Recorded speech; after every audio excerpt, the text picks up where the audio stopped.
Hi family welcome to అమ్మ చిట్కాలు. నేను మీ దీప్తిశ్రీ. పిల్లలకి చలికాలంలో లేదా వర్షాలు పడుతున్నప్పుడు పెట్టే బేబీ ఫుడ్‌ని చూపిస్తాను. ఈ రెసిపీ పిల్లల గొంతుకి హాయిగా ఉంటుంది. పిల్లలకి చలిని తట్టుకునే శక్తిని ఇస్తుంది. జలుబు రాకుండా చేస్తుంది. సింపుల్‌గా చేసుకోవచ్చు. ఈ రెసిపీ 8 నెలల పిల్లల దగ్గర నుండి 18 నెలల పిల్లల వరకు పెట్టుకోవచ్చు. లంచ్ ఆర్ డిన్నర్ టైమ్‌లో చిన్నారులకి ఈ రెసిపీని పెట్టొచ్చు. 2 టేబుల్ స్పూన్స్ బియ్యాన్ని శుభ్రంగా కడిగి 20 నిమిషాల పాటు నానబెట్టుకుని మరొక్కసారి శుభ్రంగా కడిగి ఫ్యాన్ గాలికి ఆరపెట్టుకుని, ఇలా ఆరిపోయిన బియ్యాన్ని బాండీలో వేసి 40% వరకు వేపుకున్నాక, ఒక లవంగం, 4 మిరియాలు గింజలు, ఒక చిన్న చెక్క ముక్క, 1/4 టేబుల్ స్పూన్ వాము, జీరాని వేసి వేపుకుని, వీటిని చల్లారనిచ్చి మెత్తగా పొడిలాగా గ్రైండ్ చేసుకోవాలి. అవసరమైతే జల్లెడ పట్టుకోండి.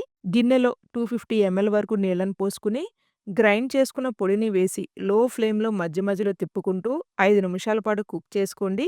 ఈ విధంగా కుక్ అయినప్పుడు సంవత్సరం పైబడిన పిల్లలకి అయితే చిటికెడు ఉప్పుని వేసి మరొక్క నిమిషం పాటు కుక్ చేసుకుని చల్లారినాక మీ చిన్నారులకైతే పెట్టండి.